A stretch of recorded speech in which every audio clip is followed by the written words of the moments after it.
Car tipper ನಡುವೆ ಅಪಘಾತ, ಓರ್ವ ಸಾವು, ಇಬ್ಬರಿಗೆ ಗಾಯ. ಕಾರು ಮತ್ತು ಟಿಪ್ಪರ್ ನಡುವೆ ನಡೆದಂತಹ ಅಪಘಾತದಲ್ಲಿ ಓರ್ವ ಸಾವನ್ನಪ್ಪಿದ್ದು, ಇಬ್ಬರು ಗಾಯಗೊಂಡಿರುವಂತಹ ಘಟನೆಯೊಂದು ಹುಣಸೂರು ತಾಲೂಕು ಚಿಲ್ಕುಂದ ಗ್ರಾಮದ ಒಂದು ತಂಬಾಕು ಮಾರುಕಟ್ಟೆ ಬಳಿ ಸಂಭವಿಸಿದೆ. ಸರಗೂರು ತಾಲೂಕಿನ ತುಂಬಸೋಗೆ ಗ್ರಾಮದ ಮಲ್ಲಿಕಾರ್ಜುನ್ 39 ವರ್ಷದ ಮೃತದೇವಿ ಮೃತಪಟ್ಟಿದ್ದಾನೆ.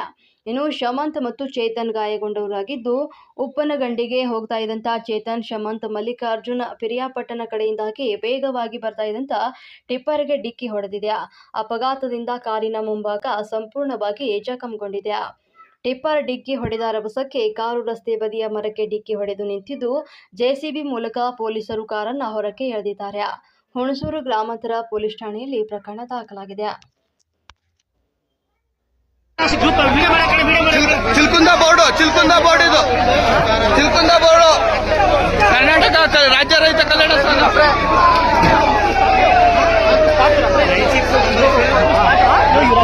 ಇಬ್ರು ಸ್ಪಾಟ್ ಆಗಿದ್ದಾರೆ, ಒಬ್ರು ಇದ್ದಾರೆ ಇವತ್ತು.